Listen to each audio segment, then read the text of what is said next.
আজকে আমি খুব খুশি, কেন বলো তো? বহুদিন পর আমি ঘুরতে যাচ্ছি। মা তো আমার চিন্তা করে ফাটিয়ে দিচ্ছে। চিন্তা কি বলো? মানে আমাকে জ্বালিয়ে মারছে। ঠিকভাবে পৌঁছে যাবো, আমি ঠিকভাবে পৌঁছে যাবো। আচ্ছা এইদিকে আসো, আয়নার দিকে দেখাও, তিনজনেই রয়েছে। চাপ নাও। আমাকে মানে কন্টিনিউ বলছে যে মানে বকে বকে বকে বকে মাথা খারাপ করে দিল। বৌদিও রয়েছে। বলো বৌদি কি বলছে? মানে আমি যে যাচ্ছি, মানে অনেক কষ্ট করে রাজি করিয়েছি যে একা ঘুরতে যাচ্ছি, দেখো এখনো চিন্তা করছে। রাত্রে কিন্তু ঘুমাবে না, তাই তো বৌদি? এখন আমি ঘুরতে যাচ্ছি, লম্বা ট্যুর রয়েছে, লম্বা। ঠিক আছে তোমার? হ্যাঁ বৌদি ধরো মায়ের আশীর্বাদ।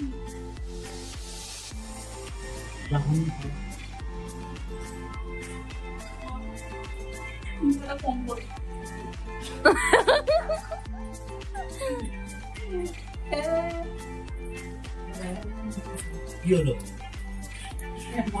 বৌদি? তাহলে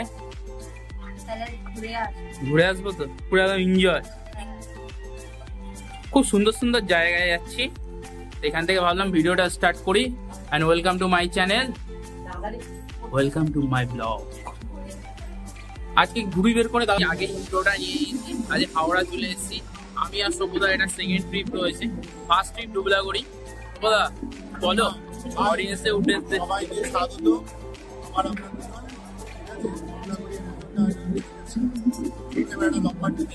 এটা অনেকটাই লম্বা ট্রিপ রয়েছে, অনেকটা ঘুরবো। তো সঙ্গে দেখো আর দেখতে থাকো। এখন সবে হাওড়া থেকে স্টেশন থেকে এখনো ট্রেন রয়েছে, 1.5 দিনের ট্রেনের ট্রিপ। তারপর আমরা পৌঁছাবো আমাদের ডেস্টিনেশনে। এখনকার মতো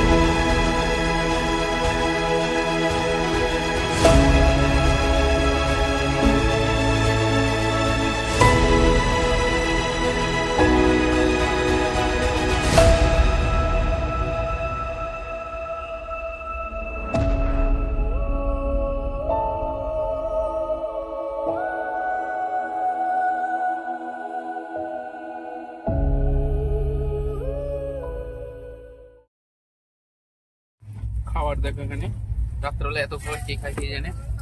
সবুদা খাবারের ভান্ডার না ভাই, সবাই শেষ করবো বুঝতে পারছি না। বাড়ির খাবার, হ্যাঁ বৌদি সার্ভ করছে। হ্যাঁ বলো, বাড়ির খাবার তাই নিয়ে বসেছি। মানে রাত্রেবেলা এত খাবার আমি দেখি, আমি খেয়েই যাবো। আমি খেতে যাই। রয়েছি আমরা বারাণসীতে। এর আগেটা কাশি গেছিল, এখন 9:15 বারাণসীতে পৌঁছেছে। 9:25 ছাড়বে, আর 3 মিনিট টাইম রয়েছে। চলো, জানি না কতটা দেখতে পাচ্ছ। এখন এর মতন তো আমরা শেষমেশ অমৃতসর জংশনে পৌঁছে গেছি। টোটাল আজকে টাইম লাগলো 39 ঘন্টা। আমরা 8 তারিখ উঠেছিলাম সন্ধ্যে 7টা, এখন বাজে প্রায় 11:30। টোটাল 39 ঘন্টা লেগেছে। শেষমেশ অমৃতসরে পৌঁছে গেলাম। আর লাস্টের দিকে এত বোরিং লাগছিল, মনে হচ্ছিল কখন আসবে। তবুও ট্রেন 2 ঘন্টা লেট ছিল। 2 ঘন্টা লেটের জন্য ট্রেনটা এতটা মানে দেরি হয়েছে, নাহলে আমাদের 8টার সময় পৌঁছানোর কথা ছিল। এই যে অমৃতসর জংশন। তো এখন অমৃতসরটা ঘুরে দেখার পালা। এখন লাগেজ নিয়ে যাচ্ছি, আর ভিডিওটা এখন অনেক কিছু বাকি রয়েছে। শুধু তো এবার অমৃতসর এলাম। তো আমরা ফাইনালি হোটেলে রিচ করে গেছি, অনেকক্ষণ আগেই রিচ করেছি। এখন কটা বাজে তোমার? এখন বাজে 1:10। ওই 12টা নাগাদ ঢুকেছিলাম। তো এত ক্লান্ত ছিলাম, আগে ফ্রেশ হয়েছি, কারণ ট্রেনে 2 দিন অলমোস্ট জার্নি, প্রায় 40 ঘন্টা মতন জার্নি করেছিলাম, আর এনার্জি লাগছিল না। তো আগে এসে ফ্রেশ না হলে ভালো লাগবে না। তো ফ্রেশ ট্রেশ রেডি হয়ে এলাম। এটা আমার রুম।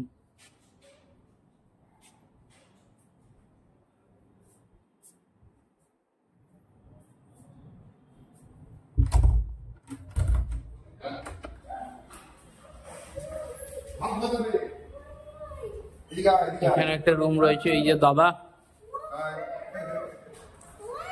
এই যে আমাদের কোচি ইউটিউবার, আর একজন কোচি ইউটিউবার। ও দাদা ঠিক আছেন তো? আপনি ঠিক আছেন তো? আমরা কিছুক্ষণ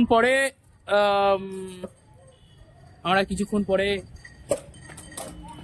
স্বর্ণ মন্দিরের জন্য, গোল্ডেন টেম্পলের জন্য আমরা উদ্দেশ্যে যাব। সবাই আস্তে আস্তে আসছে। अरे कहना क्या चाहते हो? এখন যাচ্ছি অমৃতসরের গোল্ডেন টেম্পলের উদ্দেশ্যে। আমরা অটোর পিছনে আমিও সুপ্রদা বসে রয়েছি, মুখটা হালকা গার্ড করতে।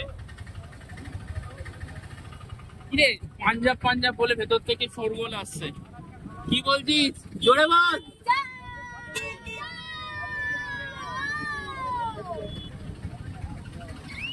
এখনই এই সামনে দেখাচ্ছি, একটা বুঝতে একটু অসুবিধা হচ্ছে।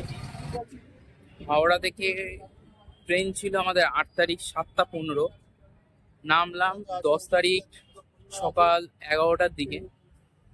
এতক্ষণের জার্নিতে শেষমেশ এসে পৌঁছালাম আমরা গোল্ডেন টেম্পলের ওখানে। এখন যাচ্ছি জালিয়ানবাগের ওখানে। ভালো, জালিয়ানবাগ 5:30টার দিকে বন্ধ হয়ে যাবে বলছিল, আমি ঠিক এক্স্যাক্ট জানি না। হোটেল থেকে অটো করে এলাম, এর জন্য আগে গোল্ডেন টেম্পল যাচ্ছি না, আগে জালিয়ানবাগ ওখানটায় যাচ্ছি, তারপর আমরা গোল্ডেন টেম্পলের ওখানে যাব।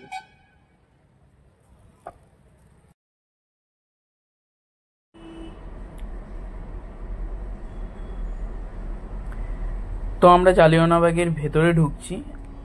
ইতিহাস সাক্ষী রয়েছে একটা মর্মান্তিক ঘটনার সঙ্গে। তো মর্মান্তিক ঘটনা এটা জালিয়ানবাগ হত্যাকাণ্ড। এখানেই প্রচুর মানুষ মারা গেছে। ব্রিটিশরা আমাদের দেশকে শাসন করেছে, শোষণ করেছে, প্লাস অনেক নিরীহ মানুষকে মেরেছে। তার মধ্যে এটা হচ্ছে অন্যতম। এখানে জালিয়ানবাগে একটা সভা চলছিল, সবার মধ্যে ব্রিটিশ আর্মি নিরীহ নির্মম মানুষকে এলো পাথারি গুলি করে মেরেছে। এখানে বলা হয়েছে 1200 লোক মারা গেছে, 1500 লোক মারা গেছে, কিন্তু এর থেকে বেশি, আর 1200-র মতন লোক আহত হয়েছে। ব্রিটিশরা যে এত নির্মম ছিল সেটা দেখলেই পরিচয় পাওয়া যায়। সামনে আরও দেখাচ্ছি যেখানে মেরেছে, মানে ওরা না জেনে শুনে অটোমেটিক গুলি চালিয়েছে। এই দেয়ালটা দেখলে বুঝতে পারবেন আপনারা, দেয়ালটা দেখুন কত, মানে আজ থেকে 105 বছর আগেকার কথা, 105-6 বছর আগেকার কথা, এখনো ইটগুলো রয়েছে। তো এখানেই দেখলে বুঝতে পারবেন কিরকম ভাবে মেরেছে ওরা, মানে এটা কল্পনারই বাইরে।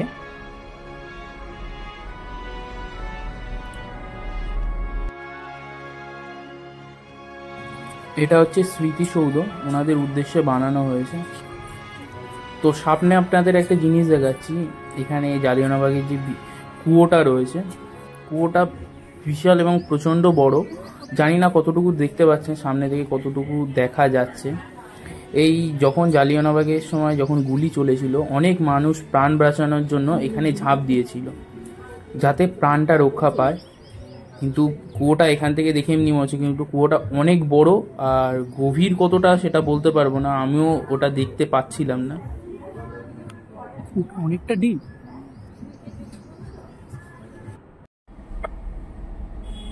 তো এখানে যেটা দেখছেন এটা হচ্ছে অমর প্রদীপ, এটা কিন্তু সব সময় জ্বলতে থাকে। এটা যারা শহীদ হয়েছিলেন তাদের উদ্দেশ্যে বানানো হয়েছে। এটা কিন্তু যতই এ পড়ুক না কেন সব সময় জ্বলবে।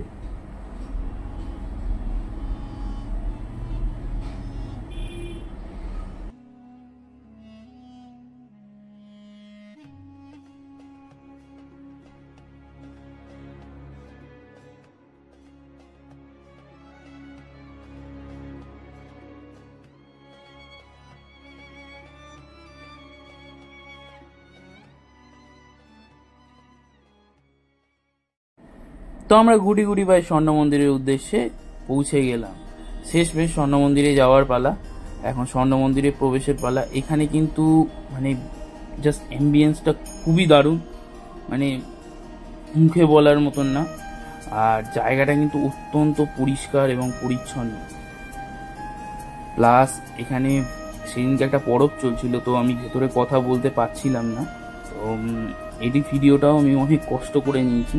সামনে থেকে জানি না কেমন লাগছে দেখতে, কিন্তু ভেতরে একটা মানে ভিডিওতে বুঝতে পারছি না তোমরা কতটা দেখতে পাচ্ছ, সামনে থেকে একটা অপূরবী দৃশ্য ছিল।